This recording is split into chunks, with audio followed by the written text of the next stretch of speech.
Student learner YouTube চ্যানেলে তোমাদের সকলকে স্বাগত জানাই।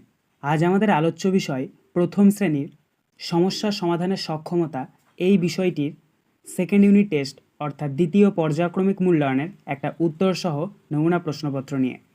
ফুল মার্কস তোমাদের থাকবে 10, সময় থাকবে 20 মিনিট। সরাসরি স্ক্রিনে তোমরা উত্তরসহ নমুনা প্রশ্নপত্রটা দেখতে পাচ্ছ। 1. এলোমেলো শব্দগুলিকে সাজিয়ে লেখো। হাফগণিত 4 = 2। দেখো এখানে কতগুলো শব্দ দেওয়া রয়েছে বা বর্ণ দেওয়া রয়েছে, সেগুলোকে তোমাদেরকে সাজাতে হবে। তো প্রথমে কি রয়েছে দেখে নাও, ক থয়া হস্যই, অ তয়া হস্যই। তো এটাকে আমরা যদি সঠিকভাবে সাজাই তাহলে হবে অ তয়া হস্যই থয়া হস্যই, অর্থাৎ অতিথি। ক্ষয়ের দাগের কি রয়েছে দেখে নাও, বর্গীয় জয়াকার, অ দন্ত নয়াকার। তো এটাকে যদি আমরা সঠিকভাবে সাজাই তাহলে হবে অ বর্গীয় জয়াকার দন্ত নয়াকার, অর্থাৎ অজানা। গয়ের দাগের কী রয়েছে দেখে নাও, ল প ট। তো এটাকে যদি আমরা সঠিকভাবে সাজাই তাহলে হবে প ট ল, পটল। ঘয়ের দাগের কী রয়েছে দেখে নাও, কয়াকার দন্তন্য দয়কার।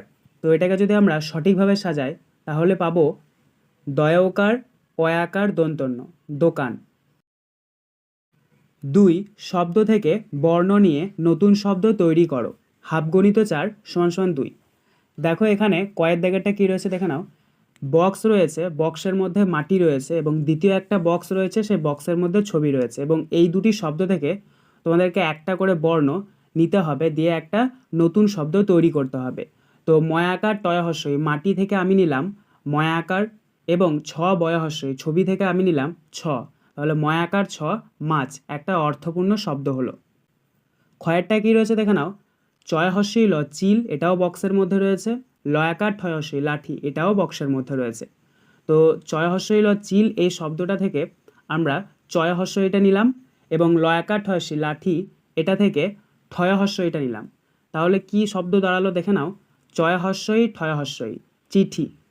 গয়ের দাগে কী রয়েছে দেখে নাও, পয়াকার ক্ষয় হস্যই পাখি, তয়াকার ল তাল। তো এই পাখি শব্দটা থেকে আমরা নেব পয়া আকার এবং তাল শব্দটা থেকে আমরা নেব ল। তাহলে একটা অর্থপূর্ণ শব্দ তৈরি হলো পয়াকার ল পাল। ঘয়ারটা দেখে নাও, চয়াকার বয় হস্যই চাবি, এটাও বক্সের মধ্যে, এবং বর্গীয় জ ল জল, এটাও বক্সের মধ্যে। তো চাবি থেকে আমরা নেব চয়াকার এবং জল থেকে আমরা নেব ল। তাহলে দেখে নাও একটা অর্থপূর্ণ শব্দ তৈরি হচ্ছে, চয়াকার ল চাল। 3. বড় থেকে ছোট হিসেবে সাজাও। হাফগণিত 2 = 1। অর্থাৎ এখানে তোমাদেরকে বড় থেকে ছোট সাজাতে হবে।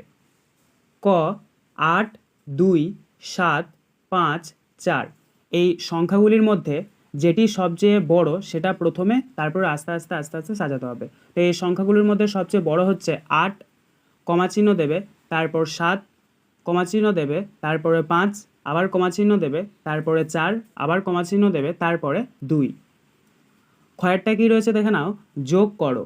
ওপরে রয়েছে দেখে নাও 8 3 এবং নিচে রয়েছে 5 2। তো এই দুটোকে যোগ করতে হবে। তো আমরা সবসময় এককের ঘর থেকে যোগটা শুরু করব। তো এককের ঘরে কী কী রয়েছে দেখে নাও, ওপরে রয়েছে 3, নিচে রয়েছে 2, তাই 3 আর 2 যোগ করলে হয় 5। এবং দশকের ঘরে রয়েছে দেখে নাও, ওপরে 8 এবং নিচে 5, 8 আর 5 যোগ করলে হয় 13। অতএব নির্ণয় যোগফল 135। 4. অর্থপূর্ণ শব্দগুলি খুঁজে বের করে লেখো। হাফগণিত 2 = 1। অর্থাৎ এখানে দেখে নাও তোমাদেরকে কতগুলো ইংরেজি লেটারের বর্ণ দিয়ে দেওয়া হয়েছে এবং এই শব্দগুলির মধ্যে যে শব্দটা তোমাদের অর্থপূর্ণ শব্দ হবে সেটাই তোমাদেরকে কিন্তু উত্তরে লিখতে হবে। যেমন প্রথমে কি রয়েছে দেখে নাও, TZEBRA, এই শব্দগুলির মধ্যে যদি আমরা টিটাকে বাদ দিয়ে দিই তাহলে কিন্তু পড়ে থাকছে ZEBRA, তাই আমরা এখানে অ্যান্সারে লিখব ZEBRA, অর্থাৎ জেব্রা। বিয়েরটা দেখে নাও, APPLEN। দেখো এখানেও যদি আমরা APPLEN, এখানে এনটা যদি আমরা বাদ দিয়ে দিই তাহলে APPLE থাকছে, অর্থাৎ আপেল, একটি অর্থপূর্ণ শব্দ। 5.